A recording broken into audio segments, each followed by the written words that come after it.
egameni likaYesu. Haleluya. Amen. Ndibulise ke nawokhethekileyo kaFrastofu ngemva. Haleluya. Amen. Inkosi ke iyandithanda, ndisindisiwe ndingikhamani. Inkosi iyakunceda ubomi bami. Haleluya. Sofumana izwi lenkosi kwincwadi kaYohane chapter 1 ndingekafuni nje ilizwi lethesisinompilo ndimxolisele akazi bakho. Haleluya. Ifuna ngohlobo ulizwi waba inyama.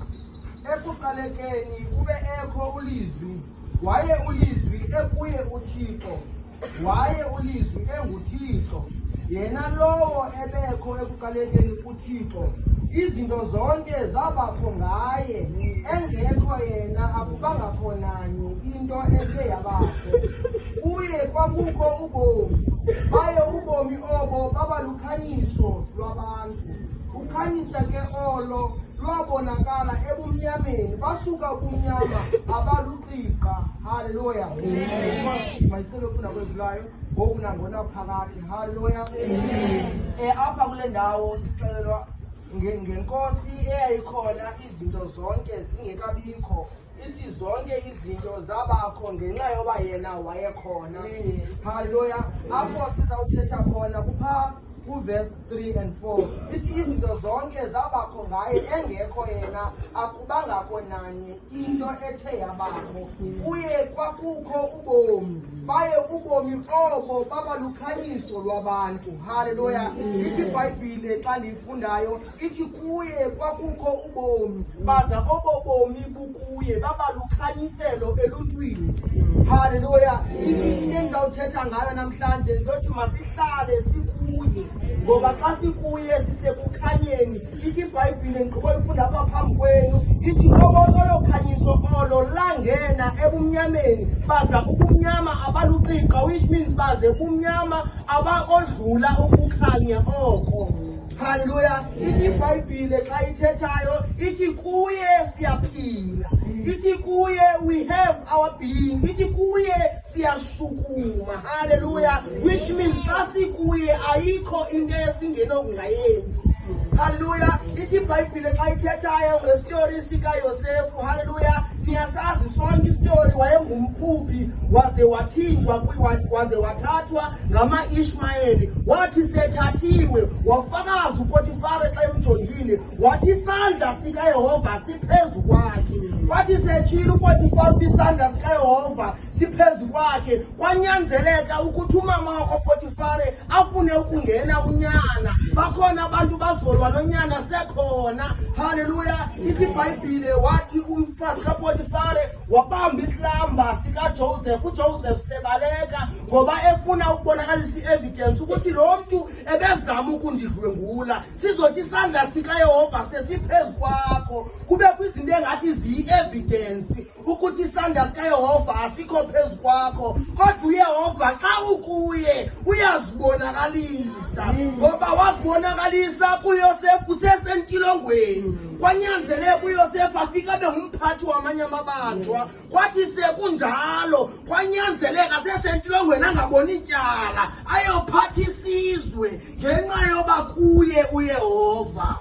Haleluya. Ithi iBhayibhile akukho kugwetywa kwabakuye uKristu, akukho kugwetywa kwabakuye uKristu. Xa ukuye uYehova singangathi izinto zizochitha, kodwa kuzobonakala uzuko lwakhe. Haleluya. Ithi iBhayibhile xa ithethayo yake yathi indoda eyayingaboni, bebuza abafundi ingaba lona kone bani nje bengaboni, ngoba nabazali bakhe kone bani na? Ithi hayi akonanga yena, abonanga nabazali bakhe. Kungenxa yodumo lukaThixo. Udumo lukaThixo luzobonakala xa ukuye, noba izinto uyangena kuzo kodwa kungenxa yodumo lukaThixo. Haleluya. uThixo wake wazukiseka ngoLazarus esebefile. Haleluya. Wazukiseka uThixo, waziwe esixekweni ukuthi unguThixo ophilayo, waziwe esixekweni ukuthi unguThixo namandla. uThixo wethu uzokwaziwa kwindawo esisuka kuzo xa sikuye. Haleluya. Namhlanje ngizomemezela nje masingacompromise, masihlale kuye noba izinto ngathi azenzeki, kodwa xa sikuye sinako ukuziqonda. Xa sikuye siyaphila. ukuphila. Haleluya. Sothi masihlaleni kuye uYesu singasuki. Sifane noJoseph. uJoseph akazange asuswe zizinto, wathi sethengisiwe ngabantu akwabo abazalwa naye. Loo nto ayamenza asuka apha enkosini. Kwathi seboniwe njengesidlwengu ayamenza uba makasuke loo nto enkosini. Kodwa inkosi yazibonakalisa ngobukuyo. Kwanyanzeleka azophatha into zasebukhosini. Kurhityotwe kuye uJoseph ngoba ukuye uThixo. Haleluya. Ithi iBhayibhile xa ithethayo izinto ezingathanga qatha ngqondweni yamntu nezingabonwanga liliso lanyama zizo ezo azilungiselele abo bamthandayo. Ukuthanda uYesu akulolize, kunenzuzo ebonakala ingathi kukuhamba nzima, kodwa uyazuza wena. Xa usijongile, xa ujongiwe ngabantu uzobonakala ingathi uhamba nzima. Iyatsalisa mani le nto kaThixo, kodwa inenzuzo le nto kaThixo xa ukuye.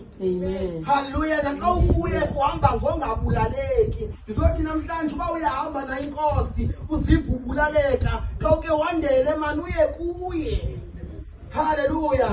Sizothandaza, siyawavala amehlo wethu ngegama likaYesu. Andizuthi noba ngobani mabaphakamise izandla. Sizothandaza nje inkosi, sithi inkosi siyadinga namhlanje sisonke inyanga.